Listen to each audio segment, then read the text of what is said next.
You have no right to be here. 43 people heard it. 27 people saw it. Only one person understood what it would cost. The slap landed so hard that the crystal glass in Nyla's hand slipped from her fingers and shattered across the marble floor. Champagne glasses froze halfway to lips. A waiter stopped walking. A violinist near the ballroom entrance lowered his bow and stared. The silence that followed was louder than the slap itself. Across from her, the woman in the red dress stood with her hand still raised, smiling, not nervously, not accidentally, proudly, the smile of a woman who believed she had just put someone in their place. "You should have stayed away from him," she said. The woman she had struck did not cry, did not argue, did not raise her voice. She simply touched her cheek. Then she lowered her hand to the gentle curve of her stomach. Several guests exchanged uneasy glances. Nobody intervened. Nobody moved. Nobody noticed the man standing at the far end of the ballroom. At least not yet. Nyla did. And the moment she saw him, something changed. It wasn't relief. It wasn't triumph. It wasn't even anger. It was fear. Real fear. The kind that belongs to a person who buried something deep and just watched it dig itself back out. The woman in red was still smiling. She hadn't seen him. She hadn't noticed the room beginning to shift around her. She hadn't noticed the guests looking over her shoulder. She hadn't noticed the waiters stepping back. She hadn't noticed the security staff suddenly becoming very interested in the exits. Nyla noticed everything. Kwon Tae-jin had entered the ballroom without a sound. He stood at the far end in a black suit, black shirt, no tie. His expression had not changed since the slap. That was the most frightening part, because most men became angry when something like this happened. He had become still. The woman in red finally sensed something was wrong. Her smile faltered, just slightly. She turned. What happened next would expose a lie that had survived for 7 years. Destroy the family Kwon Tae-jin had spent his whole life protecting, and reveal why someone had spent months ensuring that the unborn child beneath Nyla's heart was never born into that family. The woman in red thought she had just slapped a stranger. She was wrong. The truth was far worse. Because the woman she had really attacked was the only witness still alive to the night Tae-jin's mother disappeared. The woman in the red dress had not finished. That was the thing about people who believed they had power. They never knew when to stop. She stepped closer to Nyla, close enough that the guests nearest to them could hear every word. 7 months, she said. He looked for you for 7 months and you hid. Like carrying his child meant nothing to you. A murmur moved through the crowd. Nyla said nothing. She kept her hand on her stomach. Her breathing was controlled, deliberate. The breathing of someone who had prepared for this moment, not because she knew it was coming, but because she had always known something like it eventually would. "You disappeared," the woman continued. "No message, no explanation, nothing. And now you show up here, at his family's event, like you belong?" She laughed softly. "You were a mistake he almost made permanent." Several guests looked away. A woman near the far table pressed her lips together. A man in a gray suit studied his shoes. Nyla lifted her eyes. Not with anger, not with tears, with something quieter and more unsettling than either. She looked at the woman in the red dress the way someone looks at a door they already know is going to close. "I didn't come here for him," Nyla said. Her voice was low, steady, each word placed carefully, like someone walking across ice they weren't certain would hold. "I came here because someone told me my child's life was in danger." The woman in red blinked. Just once. But it was enough. Something shifted in her expression. Not guilt. Not quite. Something closer to confusion, as though a script she had memorized had suddenly skipped several pages ahead. Before she could respond, the crowd parted. Not dramatically, not all at once, quietly, the way water moves around something it cannot go through. Kwon Tae-jin walked toward them. Not fast, not slow. He walked the way men walk when they have already decided what happens next, and the only remaining question is how long everyone else needs to catch up. He stopped 3 feet from the woman in red. He did not look at her immediately. He looked at Nyla first, at her cheek, at her hand resting on her stomach, at the steadiness in her eyes that almost everyone else in that room had completely missed. Then he turned to the woman in the red dress. When he finally spoke, his voice was so quiet that the guests nearest to him leaned in slightly to hear. Who told you she was nobody? The question nobody expected was not the one Tae-jin asked. It was the one Nyla answered with. But that came later. First, Tae-jin looked toward his head of security. No command, no raised voice. Just a look that 11 years of service had taught one man to read perfectly. The nearest guests drifted back, slowly, reluctantly. The way people move when they want to stay but understand they are no longer welcome in the space between two people. The room was not empty. It only pretended to be. Along the far walls, guests stood with their champagne and their careful expressions, watching without appearing to watch. The kind of audience that would remember everything and admit to nothing. Tae-jin did not care. He looked at Nyla. How long have you been in New York? 3 weeks. Where before that? Atlanta, then Houston, then a place outside Charleston. 3 cities, 3 states. The kind of movement that does not come from restlessness. It comes from someone running a careful, exhausting calculation about where they will be safe. I sent 41 messages, he said. I know. You read none of them. I read every one, Nyla said. After I changed the number. The distinction mattered. She had not simply vanished. She had made a decision, deliberate and painful, and she had lived inside it for 7 months without flinching. Why? She looked at him steadily. Because you told me to leave. Tae-jin went very still. I told you nothing. The message came from your private line, Nyla said. The personal number with 4 access points in the world. It said you had reconsidered everything, that I was a mistake you could not afford, that I should leave Seoul before your family's legal team contacted me formally. She delivered each detail without bitterness, without theater, the way someone recounts a wound they have spent months understanding, rather than mourning. Tae-jin was quiet for a long moment. I never sent that message. 4 words. No elaboration, no defense. Just the absolute certainty of a man who knows his own actions with complete clarity. Nyla studied his face. She had spent 7 months constructing a version of him that could do what that message described. A colder version. A harder one. The version powerful men eventually revealed themselves to be. Standing in front of him now, that construction was developing cracks. His eyes dropped to her stomach. He had been avoiding it since he crossed the ballroom floor. He could not avoid it any longer. He looked back up at her. The question arrived the only way questions like this can, between 2 people who have lost the luxury of softness. Directly, quietly, with nothing cushioning it. Is the child mine? Nyla held his gaze. Then she said, Why do you think they made sure I disappeared before I could tell you? Her name was Sarah. Kwon Tae-jin had known her for 14 months. A corporate attorney. Precise, composed, the kind of woman who treated every room she entered like a negotiation she had already won. He found her near the East Corridor, exactly where his security had placed her. She was not nervous. That was the first thing he noticed.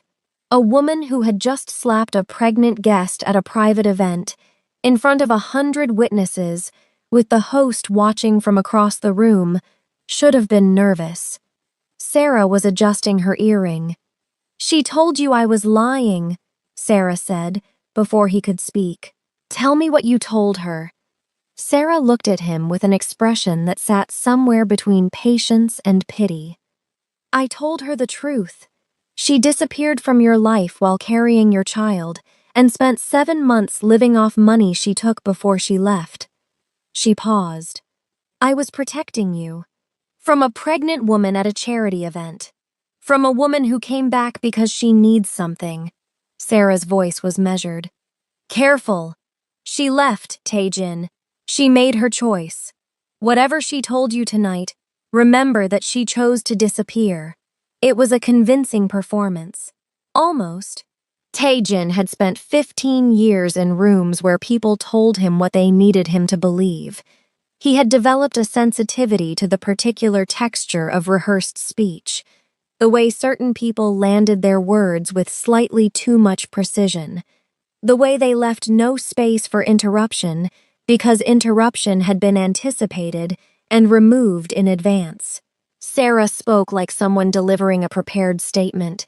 He excused himself without giving her what she was waiting for. When he returned to Nyla, she was standing near the window. The city below moved with complete indifference to everything happening above it. He told her what Sarah had said, all of it. Nyla listened without expression. When he finished, she was quiet for a moment. Then she turned from the window. She said I made a choice to disappear. Yes. She used that exact phrase. Something in Nyla's voice had changed. Not louder, not harder. Quieter, actually. The quietness of someone who has just watched 2 separate pieces of something click into a position they were always meant to occupy.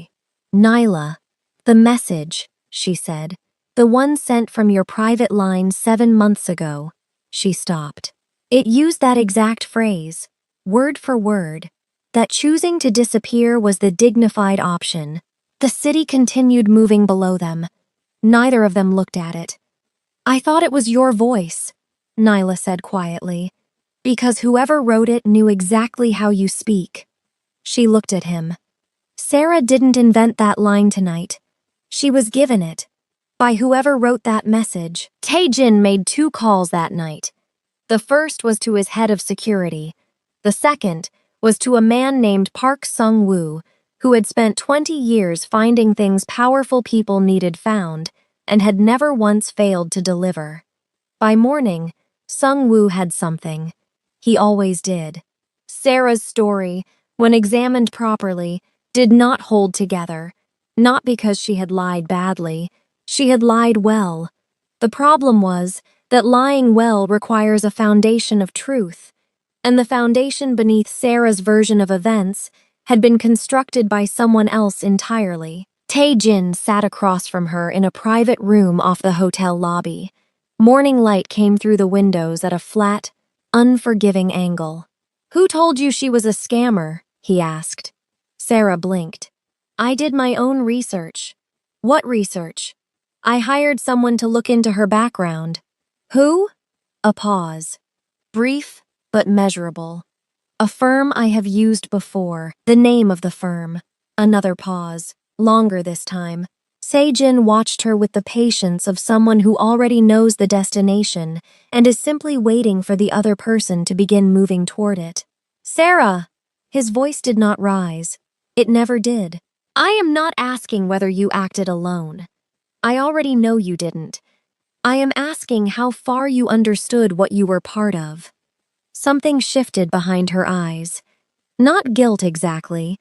Something more complicated.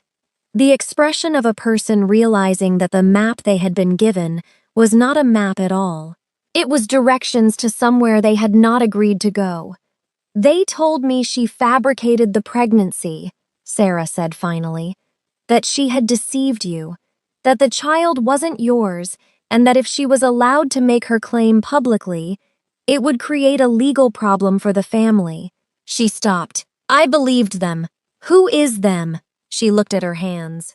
I was contacted through a legal intermediary, someone I trusted professionally. She hesitated. I never questioned it because the information felt legitimate. It had documentation, medical records, financial records. It looked real. It was manufactured, Taejin said. Sarah said nothing. You were given a file designed to make you act, he continued. Someone needed the confrontation to happen publicly. They needed Nyla humiliated in front of witnesses. They used you to do it. The silence that followed had a different quality than the silences before it. Sarah was no longer a woman adjusting her earring. She looked, for the first time, like someone understanding the size of the thing they had been standing inside without knowing it. Taejin's phone moved against the table. A message from Sung-woo. One image attached. He opened it. The photograph was dated 6 weeks earlier. Clear. Unambiguous. Sarah, sitting across a restaurant table from a man Taejin had known his entire life. His family's private lawyer. His name was Choi Byung-soo, 61 years old. Harvard Law. 32 years serving the Kwon family with a loyalty that had never once been questioned. That was, Taejin was beginning to understand, precisely the problem. He did not call Choi directly. Men like Choi Byung-soo did not reveal themselves through direct confrontation. They revealed themselves through the space between what they said and what they had already arranged. Instead, Taejin sent a message confirming his attendance at the family board meeting. 48 hours away. The response came within 4 minutes. Enthusiastic. Warm. The message of a man enormously relieved by a specific piece of information. Taejin read it twice. Then he went to find Nyla. She was in the room his security had arranged, sitting near the window with a glass of water she had not touched. The morning had aged her slightly. Not in appearance, in posture. The careful stillness she had carried through the ballroom had quietly become something heavier. He sat across from her. "Tell me about the board meeting," she said, before he could speak. He studied her. "What do you know about it?" "Enough to know why someone needs me gone before it happens." She set the glass down. "Your mother's estate, the shares she held privately. They were never formally redistributed after she disappeared." Taejin said nothing. "Those shares passed to her direct bloodline," Nyla continued. "You and any child of yours recognized before the next formal board assembly." She paused. "Your family's lawyers scheduled that assembly 6 weeks ago, 48 hours from now." The precision of her knowledge was not accidental. "How long have you known this?" he asked. "Long enough that I understand why I was supposed to stay disappeared." He leaned forward slightly. "Nyla, who told you?" She looked at him with an expression that carried something she had been holding for a very long time. "Your mother," she said quietly. "Before she disappeared, she contacted me privately. She said if anything ever happened to her, I needed to protect whatever child came from your line." She stopped. I thought she was being dramatic. I was 26 years old and in love, and I thought powerful women simply worried too much. The room held that information without moving. "She knew something was coming," Taejin said. "She knew exactly what was coming. She just didn't know when." Taejin stood and walked to the window. Below them, New York continued its indifferent movement. 48 hours. His phone moved. A message from Sung-woo. 4 words that arrived like a door swinging open onto something cold. He read it twice. Then he turned from the window. "Someone accessed your medical file," he said. "Your prenatal records. All of them." Nyla did not look surprised. That was the most frightening thing she could have done. The medical file had been accessed from inside the hospital. Not remotely, not through a system breach. Someone had walked into the records department of the private clinic in Charleston, where Nyla had received her prenatal care, presented credentials, and reviewed her complete file. 6 weeks ago, 2 weeks after the board meeting was scheduled, Sung-woo placed the access log on the table between them. The credentials used belonged to a medical consultant. Licensed. Legitimate. The kind of professional whose presence in a records room would raise no questions. The consulting firm's registered address was a building in Midtown Manhattan, 3 floors below Choi Byung-soo's office. Tae-jin wanted to move her. A different hotel, different floor, security he trusted personally rather than institutionally. Nyla sat with her hands folded and listened to everything he proposed. Then she said, "No." He looked at her. "I have spent 7 months moving," she said. "Atlanta, Houston, Charleston. 3 cities because I believed I was protecting my child alone." Something in her voice was controlled in the way that things are controlled when the alternative is too large to allow. "I am not moving again because someone decided to look at my medical records." "They are building a case," Tae-jin said. "Someone is constructing documentation to challenge the child's paternity before the board meeting. If they present a legal challenge with fabricated medical evidence in the next 48 hours, the assembly proceeds without recognizing the inheritance claim. I understand what they are doing. Then you understand why you cannot stay exposed." "I understand," Nyla said carefully, "that every time I have moved, they have found me, which means moving is not the solution." She looked at him directly. "You are not the solution either." "Not yet." The last 2 words landed with precision. Not cruelty, not anger, just the honest architecture of a woman who had trusted the wrong information once and was not prepared to make that mistake again, regardless of how convincing the man across from her appeared. Tae-jin accepted it without argument. That surprised her. She had not expected acceptance. He picked up his phone and made a call she could not hear from where she sat. When he returned to the table, his expression had shifted. "I am not asking you to trust me," he said. "I am asking you to stay in this room for the next 4 hours while I find out who inside my family authorized access to your file." Nyla studied him for a long moment. She nodded once. He was almost at the door when the hotel phone beside the bed rang. They both looked at it. Nobody had that number. Tae-jin answered it. A courier was waiting downstairs. An envelope addressed to Nyla by full name.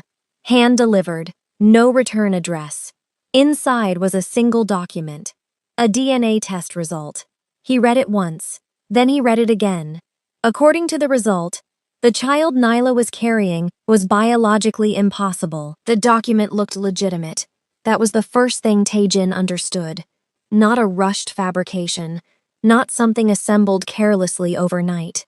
The letterhead, the laboratory certification, the attending physician's signature, all of it carried the particular weight of official documentation that had been designed by someone who understood exactly what legitimate looked like. The result itself was straightforward in its cruelty. The genetic markers were incompatible. The child Nyla carried could not biologically belong to Kwon Tae-jin. The report recommended legal review before any inheritance proceedings. Nyla read it once. She set it on the table face down. "This is the second document someone has created to remove me from your life," she said. Tae-jin was already on the phone. He reached a geneticist he trusted, a woman who had consulted privately for his family's medical team for 9 years. He described the document without sending it electronically. She asked 3 questions. After the third, she said, "The certification number. Read it to me." He did. A pause. "That laboratory was acquired by a private medical group 14 months ago," she said. "They retired the old certification series 8 months ago.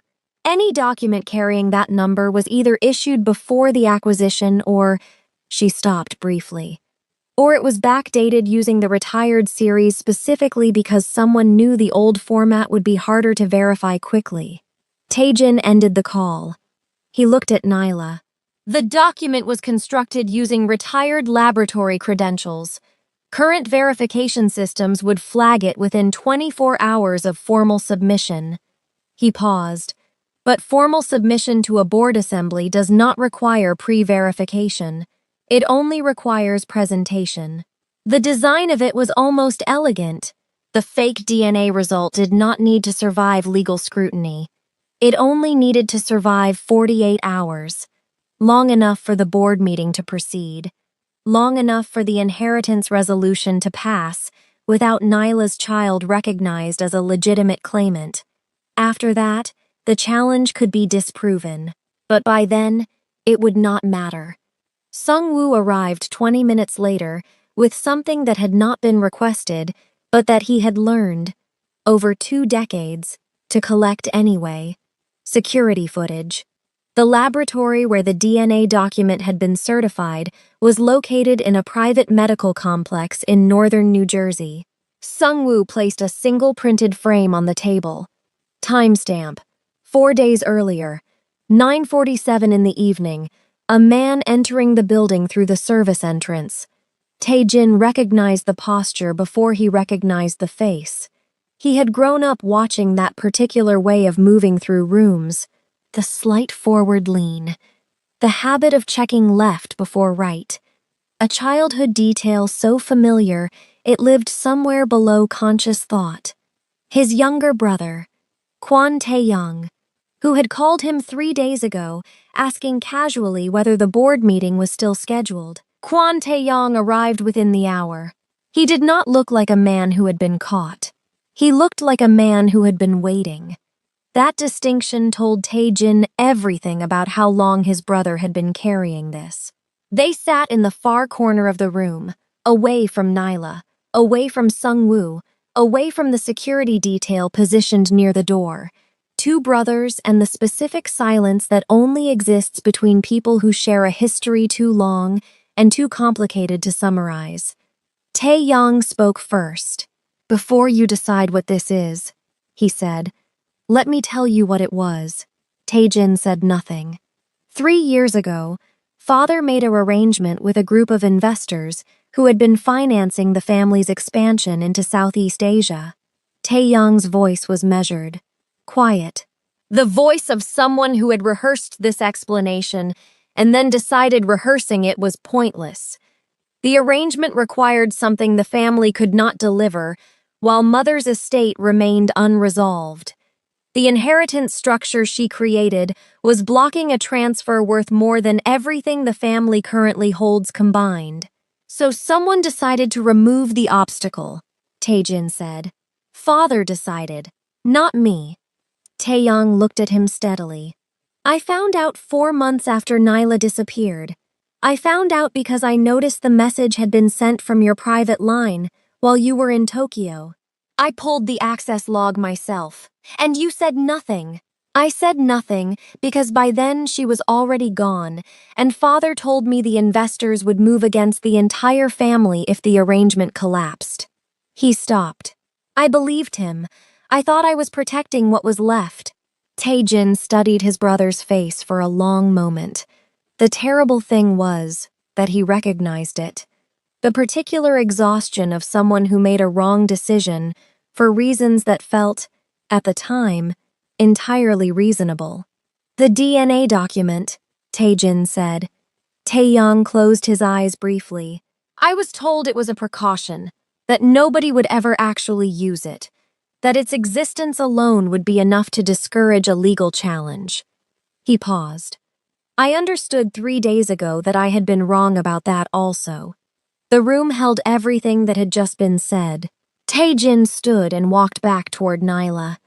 She had heard enough. He could see it in her face. Not surprise, not anger, confirmation. You knew it was the family, he said. I suspected. She looked up at him. But that is not why I came back. Something in her tone stopped him. I came back, Nyla said, because 8 days ago, I received an anonymous message. She picked up her phone and held it toward him. 4 words. He read them once and felt something shift permanently in his understanding of how much danger they were actually in. The message read, Your baby won't survive Thursday. Thursday was 22 hours away. Tae-jin read the message 3 times. Then he set the phone down with the careful precision of a man who understood that his next decision needed to be the correct one. When did you receive this? 8 days ago. You came to New York 8 days ago. Yes. You came directly here. Yes. He looked at her. Why New York? Why this event specifically? Nyla reached into the inside pocket of her coat and placed a document on the table. Not a copy, an original. The kind of paper that aged at the edges and carried the particular texture of something that had been handled carefully over a long period of time. Your mother gave me this before she disappeared, Nyla said. I told you she contacted me privately. What I didn't tell you is that she also gave me something to keep. Taejin looked at the document without touching it. She said I would know when to use it, Nyla continued. She said the moment someone tried to remove me from your life, the document would become the only thing protecting your child. She paused. I spent 7 months believing the threat came from you. It took me 5 more months to understand I had been reading the wrong name. Taejin finally picked up the document. It was a private trust agreement, dated 11 years earlier. His mother's signature ran across the bottom in the handwriting he still recognized from childhood birthday cards and notes left outside his university dormitory door. The trust was structured around one condition. If Kwon Tae-jin produced a recognized heir before his 40th birthday, a specific portfolio of privately held shares would transfer directly to that child, bypassing the board, bypassing the family assembly, bypassing every legal instrument the family had spent a decade carefully constructing. His 40th birthday was in 6 weeks. She built a direct line, Taejin said quietly. She built a door nobody else could close, Nyla said. That is why the board meeting matters. Not because your family needs a vote, because they need a vote before your child is formally recognized. After recognition, the trust activates automatically, and the vote becomes irrelevant. Taejin set the document down. He understood now why his mother had disappeared.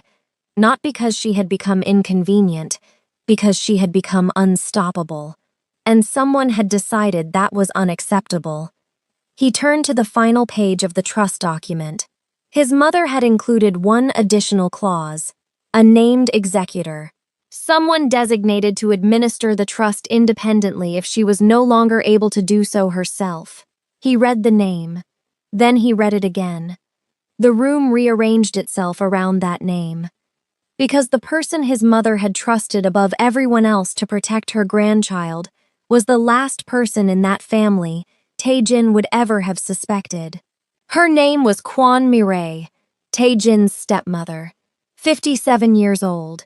Precise in the way that certain women become precise when they have spent decades operating inside structures built by other people. She had entered the Kwon family through marriage when Taejin was 19, 18 months after his mother disappeared. He had always understood her as a careful woman. He had never understood her as a dangerous one. That had been his most expensive mistake. She was already in New York. Sung-woo confirmed it within the hour. She had arrived 2 days before the event, staying at a hotel 4 blocks from the Whitmore. Her calendar showed a meeting with Choi Byung-soo the morning of the ballroom event. Not after, before. The sequence of it assembled itself with terrible clarity. Mireille had known about the trust from the beginning. His mother had named her executor believing she was choosing someone inside the family who could be trusted to operate independently, someone whose position gave her access without raising suspicion. What his mother had not known was that Mireille had read every clause of that trust document the day after the funeral and understood immediately what it meant for her own position inside the family. A recognized Kwon heir activated a trust that bypassed the board entirely. The board was the only instrument through which Mireille held any real authority. Without it, she was the widow of a secondary marriage with no bloodline claim and no structural power. She had spent 7 years building a solution. Taejin walked into her hotel suite without announcement. Mireille was sitting at the desk near the window. She looked up without alarm when he entered. That was the first confirmation. An innocent woman would have been startled. Mireille simply set down her pen. I wondered how long the DNA document would hold, she said. No denial, no performance. The particular calm of someone who had always known this conversation was coming and had decided long ago how they intended to conduct it. You forged the message from my line, Taejin said. I had access to your line for 3 days while you were in Tokyo. Your security team upgraded the system the following week. She paused. Timing has always been my greatest skill. You manipulated Sarah. Sarah needed very little manipulation. She needed direction and documentation, both of which I provided. She tilted her head slightly. She genuinely believed everything she said to that woman last night. That made her considerably more convincing than a professional would have been. And Taeyang. Something moved briefly across Mireille's face. Your brother has a weakness for believing that protecting the family and protecting me are the same thing. I allowed him to continue believing that longer than I should have. Taejin looked at her steadily. It's over, Mireille. She reached into the folder on the desk beside her and placed a single document on the table between them. Before you finish that sentence, she said quietly, you should read this. He looked down. A marriage annulment. His signature across the bottom. The signature was his. Every detail correct. The particular pressure he applied to the T. The way the second N in his name ran slightly forward. The ink color he used exclusively for family documents. Taejin looked at it for a long time. Where did you get this? He asked. I had it prepared 18 months ago, Mireille said, by the same firm that handled your father's estate documentation. They are exceptionally good at consistency. She folded her hands.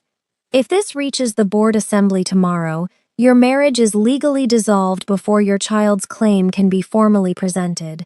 No recognized marriage, no legitimate heir, no trust activation.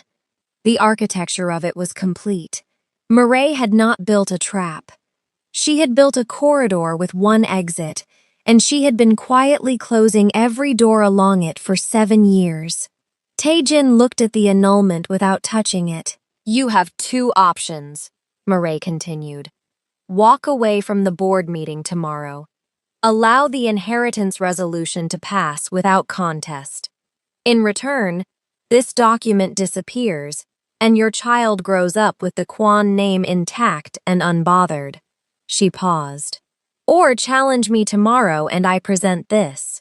The assembly dissolves the marriage, removes the inheritance claim, and everything your mother built dies in a conference room on a Thursday morning. She said it without cruelty. That was the most precise thing about Mireille. She had never needed cruelty. Cruelty was for people who wanted to be felt. She had always simply wanted to win. Taejin left without responding. Nyla listened to everything without interruption. When he finished, she was quiet for a moment. The city outside had moved into late afternoon, the light changing from gold to something cooler and more honest. What do you want to do? She asked. I want to end it. That is not what I asked. He looked at her. I am asking, Nyla said carefully, what you want. Not what needs to happen, not what your mother built or what Mireille is threatening. She held his gaze. What do you want, Taejin? Nobody had asked him that in a very long time. I want my child recognized, he said. I want the people who spent 7 years dismantling my family held accountable. He stopped. And I want you to stop looking at me like I am a problem you are still deciding whether to solve. Something shifted in Nyla's expression. Not warmth exactly. Something more considered than warmth. She reached into her coat. 3 months ago, she said, I recorded a conversation. She placed her phone on the table. I did not know then exactly who I was building a case against. I only knew someone needed to be building one. She looked at him. I believe this covers everything Murray said in that room. Taejin picked up the phone. He listened for 40 seconds. Then he stood. The board meeting is at 9 tomorrow morning, he said. The Kwan family board assembly convened at 9 in the morning. 14 members.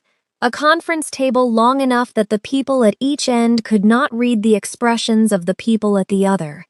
The kind of room where generational decisions were made and never discussed outside these walls. Mireille sat to the left of the empty chair at the head of the table. She had dressed carefully. A dark suit. Simple jewelry. The appearance of a woman who had arrived to conclude something orderly. Choi Byung-soo sat 2 seats away, his folder positioned precisely before him. At 9:14, Taejin entered. Nyla walked beside him. The room absorbed this information slowly, the way rooms do when what they are seeing contradicts what they were told to expect. Murray's expression did not change. She reached for her folder. Before we proceed, she said, there is a preliminary matter requiring the board's attention. A document affecting the legitimacy of... Before you continue, Taejin said, let us play the recording. Sung-woo placed a single device on the conference table. The room listened for 4 minutes and 11 seconds. Murray's voice filled the space with complete clarity. The annulment, the forged message, the DNA fabrication, the deliberate orchestration of a public humiliation designed to destabilize a pregnant woman's credibility before a board assembly. Every word, every admission. The room did not move. When it finished, Choi Byung-soo closed his folder. He did not open it again. Mireille sat very still. The composure she had maintained for 7 years remained on her face, the way a structure remains standing for a brief moment after its foundation has been removed. Then Sarah walked in. She had spent the night writing 12 pages.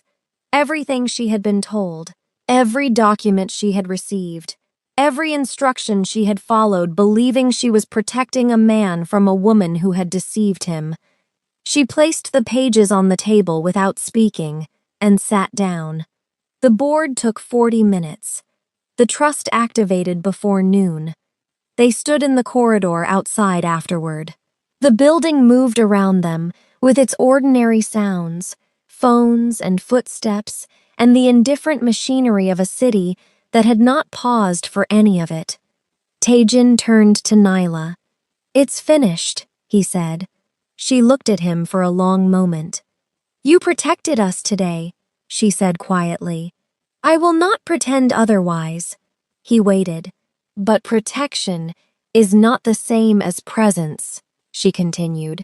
And presence is not the same as trust. She placed one hand across her stomach. You may protect us now. You will earn your place beside us. He accepted that without argument, because it was true, and because she deserved someone who understood the difference. His phone moved in his pocket. An unknown number, no name, no introduction, one sentence. He read it once and understood that nothing, not the board meeting, not the recording, not even Murray's confession, had touched the deepest layer of what was buried in his family. The message read, Your mother's death was not an accident.